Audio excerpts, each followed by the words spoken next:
Olá, caros alunos. Iniciemos mais uma aula de História. Na aula anterior, nós terminamos falando um pouco sobre a divisão tradicional da história. Eu falei sobre as críticas que são levantadas naquela divisão da história em pré-história, Idade Antiga, Idade Média, Idade Moderna e Idade Contemporânea. Exatamente pelo fato de considerar fatos importantes só para os povos da Europa, desconsiderando, por exemplo, o que passava na África e na Ásia. E também pelo fato de haver coisas que aconteciam em determinados povos e que em outros não acontecia, e nem por isso você está falando de épocas históricas diferentes. Contudo, a gente precisa de um marco, de uma referência. E nós vamos continuar utilizando essa divisão tradicional da história. Nesta aula especificamente, nós falaremos um pouco sobre a pré-história. Vamos iniciar falando sobre os primeiros povoadores da Terra, ou seja, os primeiros hominídeos. Os antepassados do ser humano, eles são chamados pelos cientistas de hominídeos. O mais antigo hominídeo, o Ardipithecus, viveu na África entre 4,5 e 5,5 bilhões de anos atrás. Mais tarde vão surgir outros hominídeos do gênero Australopithecus, cuja principal característica era andarem eretos. Depois, há cerca de 2 milhões de anos, vai surgir o gênero Homo, cuja trajetória é que a gente vai estudar nesta aula. Como que a gente estuda essa trajetória do gênero Homo? É através dos fósseis. O que são fósseis? Fósseis são vestígios ou restos petrificados de seres vivos, tanto de animais como de vegetais que viveram há muito tempo. Um dente, um osso, um pedaço de crânio de um indivíduo que viveu há milhares de anos ou milhões de anos atrás podem fornecer importantes informações sobre ele e seu grupo. Por exemplo, o tamanho do crânio pode informar se ele é do gênero Homo, o tamanho do maxilar. O dente pode indicar se o indivíduo alimentava-se de carne ou somente de vegetais. Se ele era adulto, se ele era criança. O tamanho do osso, principalmente do fêmur, vai dizer se o esqueleto era um adulto ou uma criança. A pelvis vai identificar o sexo. A pelvis masculina ela costuma ser mais pesada e mais estreita que a da mulher. A pelvis feminina é larga e achatada para permitir exatamente o parto. Como eu disse, nós vamos tratar especificamente do gênero Homo nessa aula. Homo habilis, Homo erectus, Homo sapiens neanderthalensis e o Homo sapiens sapiens. O Homo habilis. O Homo habilis ele vai surgir mais ou menos há cerca de 2,2 milhões de anos atrás. Ele é considerado o primeiro representante do gênero Homo. E o próprio nome já indica por que ele chamava Homo habilis. Exatamente porque vem de homem habilidoso, ou engenhoso, homem hábil. Ele já fazia utensílios de pedra, com os quais ele ia caçar animais pequenos, e permitiu incluir até a carne em sua dieta. Depois nós temos outra espécie, o Homo erectus, que vai surgir há cerca de 1,5 milhão de anos atrás. Ele é descendente direto do Homo habilis. Ele vai aperfeiçoar os instrumentos de pedra, com os quais caçava grandes animais. Enquanto o outro caçava só pequenos animais, o Homo erectus vai caçar grandes animais. Ele foi o primeiro a usar o fogo, conseguindo com isso adaptar-se a regiões frias da Europa e da Ásia. Então, se a gente perguntasse quem foi o primeiro hominídeo a utilizar o fogo, o Homo erectus. E é engraçado porque a gente tende a pensar logo na característica de andar ereto, mas a gente viu anteriormente que o Australopithecus já andava ereto. Homo erectus é lógico, pelos fósseis a gente identifica como o primeiro hominídeo a andar ereto, que tem exatamente predominantemente ereto. O outro já andava um pouco ereto de vez em quando, pelas características dos fósseis. Então, pelas características do Homo erectus, é o primeiro a andar predominantemente erecto, e também a utilizar o fogo e caçar grandes animais com as ferramentas que ele aperfeiçoou do Homo habilis. O Homo sapiens neanderthalensis ele vai surgir há cerca de 200 mil anos atrás. Por que a gente chama neanderthalensis? É porque os fósseis dele foram encontrados na região de Neander, na Alemanha. Muitos dos restos do homem de Neandertal que foram encontrados foram em cavernas. Então, quando a gente fala em homem das cavernas, nós estamos pensando exatamente no Homo sapiens neanderthalensis. A gente acredita que ele evoluiu ao mesmo tempo que o ser humano, que nós, o ser humano moderno. O desaparecimento dele ainda é objeto de debates. A gente sabe só que ele praticava coleta, caça em grupos de 20 ou 30 pessoas e já fazia sepultura para seus mortos, cobertos com pedra e terra. E então por isso a gente acredita ele ter sido a primeira espécie a realizar cerimônias religiosas, exatamente por essa crença, uma vida após a morte, ou então um respeito mesmo com os mortos e etc. O volume craniano dele é parecido com o Homo sapiens, igual ou maior do que o Homo sapiens sapiens. Então, quando a gente fala Homo sapiens, nós temos que pensar que existem duas espécies de Homo sapiens, o Homo sapiens neanderthalensis, que é o homem das cavernas, e o Homo sapiens sapiens, que vai surgir há cerca de 100 mil anos atrás. É a espécie da qual a gente faz parte. Originou na África e depois se espalhou por todos os continentes, adaptando-se a diferentes ambientes. O seu nome faz referência exatamente à consciência de saber que produz e transmite conhecimento. Em latim, Homo sapiens sapiens quer dizer homem que sabe que sabe. É importante a gente ressaltar que, assim como a história não tem uma divisão rígida, essa divisão também em Homo habilis, Homo erectus, Homo sapiens neanderthalensis e Homo sapiens sapiens não é rígida. A gente pode ter uma convivência simultânea de uma espécie com outra. O homem de Neandertal, por exemplo, desapareceu há mais ou menos 40 mil anos, enquanto o Homo sapiens sapiens teria surgido há cerca de 100 mil anos. Por isso, a maneira exata como teria ocorrido a evolução continua sendo um mistério para a gente.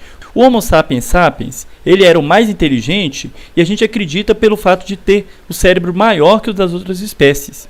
E foi graças a essa inteligência que ele vai desenvolver a fala, habilidades, que inclusive vão fazê-lo sobreviver, enquanto outras espécies vão ser extintas. A divisão da pré-história é geralmente colocada em dois períodos grandes, o Paleolítico e o Neolítico. O Paleolítico ele vai começar com o surgimento do homem. Nós datamos mais ou menos há cerca de 2 milhões de anos atrás, o gênero Homo surgiu. E esse período vai até o desenvolvimento da agricultura, que aconteceu há 10 mil anos antes de Cristo. E o período neolítico vai surgir aí, com o desenvolvimento da agricultura, vai passar pela descoberta dos metais há 5 mil anos antes de Cristo e depois a invenção da escrita há 3 mil anos antes de Cristo. Esse é o período neolítico. Lembre-se que nós estamos falando da pré-história. E como que o paleolítico, quais eram as características desse período paleolítico? O paleolítico ele foi um período muito longo da história da humanidade, no qual os homens sobreviviam da caça, da pesca, da coleta vegetal. Por isso eles ficaram conhecidos como caçadores e coletores. Para fazer seus instrumentos de trabalho, os homens do paleolítico eles batiam em pedras duras, e pedras moles. Eles utilizavam pedras duras batendo em pedras menos resistentes para poder conseguir, por exemplo, lanças, machados, pedras, arpões, agulhas. Com essas ferramentas, eles abatiam animais, coletavam frutos, pescavam, faziam roupas, caçavam grandes animais como mamutes, perigosos como o tigre de dente de sabre. Os homens do Paleolítico, eles eram nômades. É muito fácil de a gente entender. Por que nômades? Se eles sobreviviam exatamente da caça e da coleta, eles não plantavam, Então eles precisavam sempre migrar quando o alimento ficava escasso. Eles não tinham uma moradia fixa, Agora, desde muito tempo, o homem obtinha o fogo mergulhando galhos em incêndios florestais. Ou seja, o uso do fogo já era comum. Mas, no final do Paleolítico, ele vai descobrir como produzir o fogo. Com o domínio do fogo, a vida dos seres humanos vai mudar muito. Vai tornar possível sobreviver, por exemplo, em regiões geladas, ter luz à noite, afugentar animais, cozinhar alimentos, cozinhar a carne para tornar ela mais saborosa e até digestiva. Uma das técnicas de produzir o fogo consistia em girar bem depressa uma madeira dura e seca dentro de uma cavidade de madeira. Esse atrito produzia uma faísca. Então ele colocava um punhado de graveto perto, palha, e exatamente isso fazia surgir o fogo. Algumas dessas técnicas são utilizadas até hoje em situações extremas. No período neolítico, os seres humanos passaram a polir a pedra. E quando eles vão polir a pedra, eles vão aumentar a eficiência das ferramentas deles. Por isso a gente vai sair de uma idade que a gente chama de pedra lascada para da pedra polida. Entre as grandes conquistas desse período estão a agricultura e o pastoreio. Por isso os grupos humanos daqueles tempos ficaram conhecidos como agricultores e pastores. No início do Neolítico, que vai a 10 mil anos antes de Cristo, a Terra passou por uma grande mudança climática.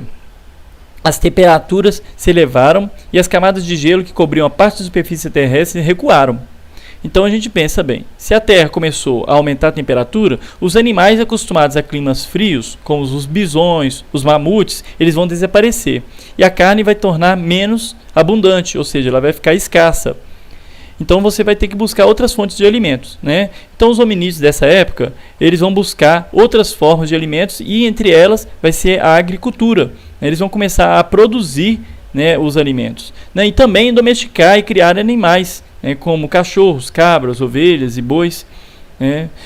Pelas observações, né, que eles fizeram, acredita-se que as mulheres foram as primeiras a perceber que as sementes transportadas pelos pássaros germinavam e davam origem a uma nova planta.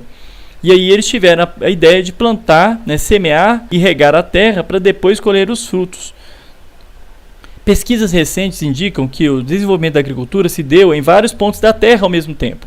No Oriente, há evidência de que os seres humanos eles já cultivavam o trigo, a cevada, há cerca de 10 mil anos atrás. A prática da agricultura revolucionou a vida humana, favoreceu uma série de mudanças, por exemplo, a sedentarização. Ou seja, o que é sedentarização? O ser humano não precisou mais ser nômade, né? Ele, aos poucos, ele começou a fixar num determinado território, num determinado lugar. Ele não precisou ficar mudando o tempo inteiro.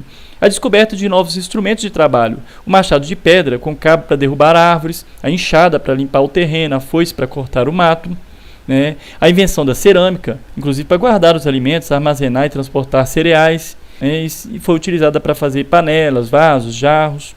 Com o aumento da diversificação da produção e a melhoria na conservação dos alimentos, surgiu um ciclo virtuoso, né? A população aumentou, as pessoas passaram a viver mais tempo, condições ideais, a produção vai aumentar, porque exatamente quanto mais gente trabalhando, mais produção. Então, ou seja, vai aumentar, vai precisar de mais alimentos. E aí, quando precisa de mais alimentos, vai ter mais gente produzindo mais alimentos. E mais gente produzindo, mais possível vai ser sobreviver. E assim por diante. Então vai ser um ciclo virtuoso nesse sentido. É importante lembrar que a agropecuária ela não vai substituir a caça e a coleta. Ou seja, o ser humano não vai deixar de caçar e pescar, né, e coletar alimentos. Ele vai continuar fazendo isso. Ele vai só somar essa nova atividade à sua sobrevivência. Nas aldeias neolíticas, o trabalho era dividido de acordo com o sexo e a idade. As mulheres elas vão dedicar mais à agricultura, ao preparo dos alimentos e ao cuidado dos filhos. Os homens eles vão caçar, cuidar dos rebanhos, da segurança do grupo. Crianças e idosos não trabalhavam. É importante a gente ressaltar que aqui nós não estamos fazendo nenhuma referência machista nem feminista da história. Por quê? Por que as mulheres que cuidavam dos filhos? Gente, isso é natural. E na época não tinha nenhuma desvalorização dessa atividade, né, como tem hoje. Hoje em dia, as atividades que não geram lucro, né, nesse mundo capitalista nosso é que são desvalorizadas. Então, por exemplo, às vezes as atividades domésticas, que são muitas vezes restritas à mulher, né, elas são desvalorizadas. E geralmente aquelas atividades que geram lucro, elas são mais valorizadas. Por isso a gente tem que olhar de uma forma diferente. Não existia nenhuma forma de discriminação em relação a isso. Por exemplo, preparar o alimento, cuidar dos filhos, isso era tão importante quanto caçar e cuidar dos rebanhos, né? Com o aumento da população das aldeias, foi necessário também ofertar mais alimentos. Foram inventados, por exemplo, o arado, técnicas de adubação, irrigação do solo. Algumas aldeias passaram a produzir excedentes. O que são excedentes? Sobras, né? Os alimentos que eles não consumiam, eles começaram a guardar, né? E aí eles puderam se dedicar a outras atividades, como a carpintaria, a tecelagem, a metalurgia, né? Ou seja, extrair metais dos minérios, exatamente para poder fazer instrumentos. E vai ocorrer uma crescente divisão do trabalho, né? Enquanto uns construíam casas, outros faziam tecido, outros modelavam o ferro para fazer armas, outros caçavam e assim por diante. E vai ter essa especialização do trabalho. As pessoas passaram também a trocar aquilo que produziam por outros itens que precisavam. Nessa época já surge uma primeira forma de comércio, que era através da troca. Quem produzia trigo ou azeite, por exemplo, passou a trocar seus produtos por um jarro de cerâmica, por um tecido, por uma espada de ferro. E com o tempo vai surgir pessoas que só faziam isso, faziam essas trocas, vão se especializar em trocar produtos. Por isso que vai surgir essa primeira forma de comércio. Com o aumento da divisão do trabalho e do comércio, algumas aldeias vão prosperar muito, Com isso, a população vai crescer e vai criar a necessidade de obter mais terras cultiváveis, que passaram a ser muito disputadas. E exatamente o resultado dessa disputa vai gerar a necessidade de ter líderes. O chefe de uma aldeia que vencia as demais passava a ter mais terras e mais pessoas sob seu controle, recebendo mais impostos, assumindo o papel de liderança. O que é o imposto? O imposto é uma contribuição, naquela época era paga em produto. Hoje paga em dinheiro, mas naquela época era paga em produto. Ou seja, se eu produzia se eu morava numa determinada terra que pertencia a uma determinada pessoa, aquela parte daquela produção eu tinha que pagar, tinha que fornecer à pessoa que me cedeu a terra. Esse chefe, ele controlava várias aldeias e recebia diferentes nomes.